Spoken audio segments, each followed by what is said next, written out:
Episode के start में हम डॉक्टर स्टीफन को देखते हैं, जो कि एक ब्रिलियंट जेनेटिसिस्ट है। वो जानलेवा कैंसर जैसी बीमारियों के खात्मे के लिए नैनो टेक्नोलॉजी पर रिसर्च कर रहा था। उसका कहना था कि बॉडीज का सेलुलर स्ट्रक्चर चेंज करके घातक या विनाशकारी एलिमेंट्स को निकालने से ऐसा मुमकिन हो सकता है। डॉक्टर स्टीफन क्लेबोर्न यूनिवर्सिटी में अपनी इस रिसर्च को एक एक्सपेरिमेंट के थ्रू दिखा रहा था। वो स्क्रीन पर एक पानी की तस्वीर दिखाता है, जो कि मैन मेड पोल्यूटेंट्स की वजह से बीमारियों से भरा हुआ था। लेकिन फिर उसके बनाए गए सोल्यूशन की वजह से उस पानी का रंग बदल जाता है। पानी अब बिल्कुल साफ हो चुका था। मगर तभी एक आदमी के ये बोलने से ओपन नरेशन स्टार्ट हो जाती है कि इंसान ने हमेशा बीमारी से बचने के लिए काम किया है, लेकिन क्या हो कि जब वो इलाज बीमारी से भी ज्यादा खतरनाक हो जाए। यहाँ पर एक्चुअली डॉक्टर स्टीफन की बनाई गई नैनोबोटिक मशीन की बात हो रही थी, जो कि किसी भी बीमारी को ठीक कर सकती थी। स्टीफन थोड़ा एरोगेंट और सेल्फिश टाइप का इंसान है। उसे अपने काम पर पूरा विश्वास था एंड वो अपने काम के लिए खुद पर प्राउड भी फील करता था। लेकिन बहुत से दूसरे इंटेलिजेंट लोगों की तरह डॉक्टर स्टीफन भी इस बात पर इतना ध्यान नहीं देता कि उसके नैनोबोट्स कितने मिरेकुलस हैं और ये खुद को डुप्लीकेट करने और अपने दम पर काम करने में भी काफी स्मार्ट हैं। वहाँ पर डॉक्टर नॉर्मन स्टीफन के एटीट्यूड से खुश नहीं थे। उन्हें स्टीफन के अंदर प्रोफेशनल कंडक्ट की कमी का एहसास होता है, क्योंकि वो खुद को गॉड से भी कंपेयर कर रहा था। वो स्टीफन से बोलते हैं कि उसे रूल्स के साथ चलना चाहिए, क्योंकि लास्ट टाइम भी इस वजह से पूरा डिपार्टमेंट बंद होने वाला था और स्टीफन की जॉब भी जाने वाली थी। मतलब वो स्टीफन को धमकी दे रहे थे कि इस तरह वो अपनी ग्रांट भी खो सकता है, जो उसे मिलने वाली थी। इस पर स्टीफन उन्हें जवाब देता है कि अगर उसकी रिसर्च काम कर गई तो यूनिवर्सिटी इससे करोड़ों कमा सकती है। डॉक्टर के पास नैनोबोट्स की रिसर्च को दुनिया के सामने लाने का एक ही मौका था, सो वो अपनी ग्रांट और बोर्ड ऑफ ट्रस्टीज की खातिर उनकी बात मान जाता है। लाइव एनिमल टेस्टिंग के अप्रूवल के लिए इंतजार की वजह से भी परेशान नहीं होता।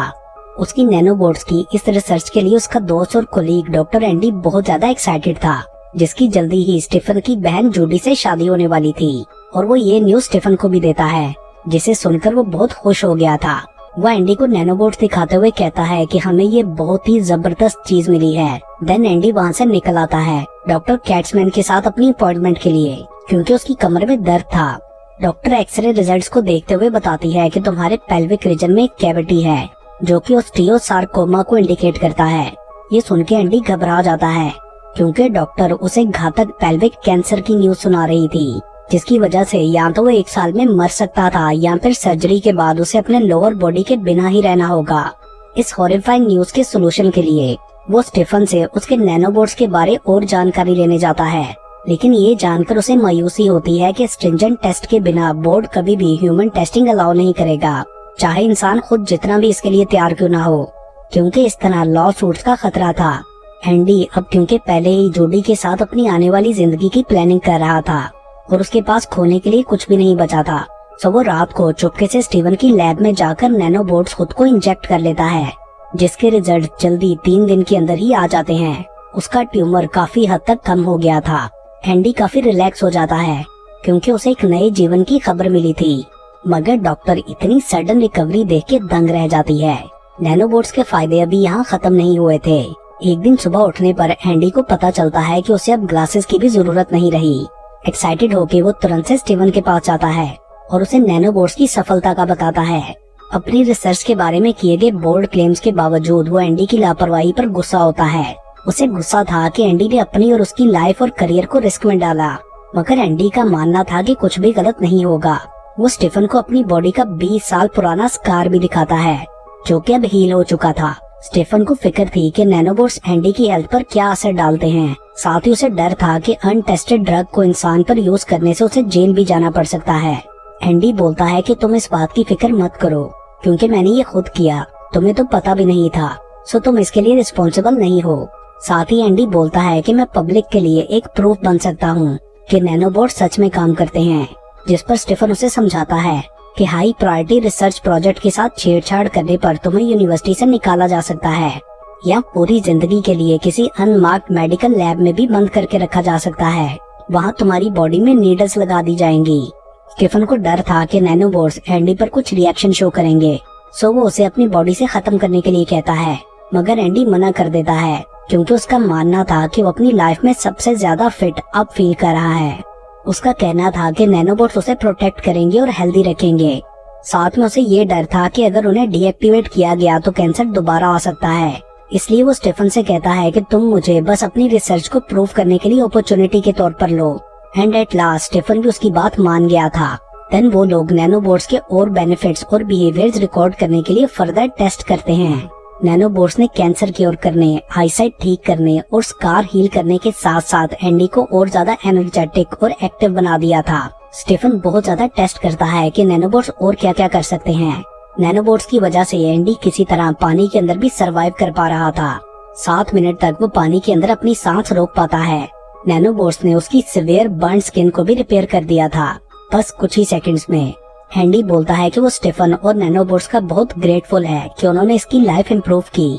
अगले दिन वो जूडी के साथ जॉगिंग के लिए जाता है तो बिल्कुल भी नहीं थकता, जिसे देखकर जूडी काफी हैरान थी। उसके बढ़ते हुए मेकआउट स्टेमिना की वजह से जूडी उस पर शक करती है। उसकी नई पर्सनैलिटी से थोड़ा डर कर उसके घर से चली जाती है। अगली सुबह उठने पर एंडी को पता चलता है कि नैनोबोट्स ने उसे गर्दन पर गिल्स गिफ्ट किए थे, जिनसे वो पानी के अंदर पूरी तरह सांस ले सकता था। ये देखकर स्टीफन डर भी जाता है और फैसिनेट भी होता है। वो तुरंत एंडी की बॉडी में से नैनोबोट्स को निकालने की कोशिश करता है, मगर ऐसा नहीं हो पाता। नैनोबोट्स के अकॉर्डिंग उन्हें निकालने वाला प्रोग्राम अभी इनकम्प्लीट है। स्टीफन का मानना था कि नैनोबोट्स बाहर निकलने के लिए उसकी कमांड को एक्सेप्ट नहीं कर रहे, या फिर वो बहुत ज्यादा थे इसलिए उन्हें कमांड के अकॉर्डिंग चलने पर थोड़ा टाइम लगेगा। देन स्टीफन एंडी को घर जाके सो जाने का कहता है। उसका ख्याल था कि सुबह तक नैनोबोट्स डीएक्टिवेट हो जाएंगे, मगर अगले दिन उठने पर पता चलता है कि नैनोबोट्स ने एंडी के सर के पीछे नई आंखें ग्रो कर ली थी। थोड़ी ही देर में स्टीफन भी वहाँ आ जाता है। एंडी इस नई डिस्कवरी से घबरा गया था। देन लैब में स्टीफन लॉजिक गेट फ्रीक्वेंसी को जैम करने की कोशिश करता है ताकि नैनोबोट्स आपस में कम्युनिकेट ना कर सकें, मगर ये भी काम नहीं करता क्योंकि उन्होंने केमिकल ट्रांसमिशन स्विच कर ली थी। एंडी पॉइजन और रेडिएशन जैसी स्टूपिड ऑप्शन देता है उन्हें डीएक्टिवेट करने के लिए, लेकिन स्टीफन कहता है कि इससे तुम मर जाओगे। ऑफिशियल तरीके से नैनोबोट्स को शट डाउन ना कर पाने पर Stephen high intensity electric shocks की हेल्प से उन्हें कम करने की बात करता है, जो कि अगर प्रॉपरली किया जाए तो टेक्निकली सेफ तरीका था। वो अपनी रेगुलर ईसीटी मशीन यूज करने वाला था। वो एंडी से बोलता है कि तुम्हें सिर्फ कुछ सेकंड्स के लिए दर्द होगा। देन पहली बार शॉक देने पर उसे नैनोबोट्स में काफी हद तक कमी दिखती है, सो वो दूसरी बार भी शॉक देता है एंड देन उनको पूरी तरह खत्म करने के लिए तीसरी बार भी, जिससे उसने एंडी को ऑलमोस्ट मार ही डाला था। उसका दिल रुक गया था, मगर तभी नैनोबोट्स उसे दोबारा जिंदा करते हैं, जिसके तुरंत बाद एंडी उठ के स्टीफन से पूछता है कि उनका प्लान काम किया या नहीं, मगर स्टीफन कहता है कि वो अभी भी तुम्हारे अंदर हैं और उन्होंने खुद को डुप्लीकेट करना स्टार्ट कर दिया है। कुछ ही देर में वो दोबारा से अपनी फुल फोर्स में आ जाएंगे। एंडी बोलता है कि हमें इलेक्ट्रिक शॉक दोबारा देना चाहिए, बट स्टीफन कहता है कि तुम दूसरी डोज बर्दाश्त नहीं कर पाओगे। स्टीफन को डर था कि इस तरह कहीं एंडी की जान ही ना चली जाए, सो वो बोलता है कि तुम उम्मीद ना छोड़ो, हम नैनोबोट्स को हराने का कोई ना कोई तरीका ढूंढ लेंगे। लेकिन एंडी का कहना था कि ऐसी हालत में मैं मर भी जाऊं तो इतना बुरा नहीं है। अगले सीन में हम एंडी को अपने घर पर देखते हैं, जहां खाना खाते हुए फोन बजने पर वो अचानक से चौंक करने लगता है। उसकी सुनने की ताकत सुपर नेचुरली बढ़ गई थी। फोन पर जूडी उससे पूछती है कि तुम कहाँ गायब हो। एंडी बोलता है कि वो यूनिवर्सिटी में था। जूडी शादी के बारे में कुछ बात करने के लिए उसके घर आना चाह रही थी, मगर एंडी ये कहते हुए तुरंत से मना कर देता है कि ये सही टाइम नहीं है। साथ ही वो जूडी को यकीन दिलाता है कि सब ठीक है, बस वो थका हुआ है। इसके बाद स्टीफन एंडी को देखने के लिए वहाँ आता है। एंडी ने खुद को पूरी तरह कवर कर रखा था, उसकी हालत काफी मिजरेबल लग रही थी। स्टीफन ये देखकर शॉक्ड हो जाता है कि इंटरनल और एक्सटर्नल खतरों से बचने के लिए नैनोबोट्स ने एंडी की बॉडी को शील्ड कर लिया था, जेलीफिश की तरह की फॉर्मेशन और एक्स्ट्रा पसलियों से। असल में नैनोबोट्स ने ये एक तरह का बैरियर बनाया था स्टीफन की कोशिशों से बचने के लिए। स्टीफन एंडी को अपने साथ लैब चलने के लिए कहता है, जहां पर एक्सरे करने से पता चलता है कि नैनोबोट्स ने उसकी बॉडी कैविटी के साथ प्रोटेक्शन को डबल कर दिया था।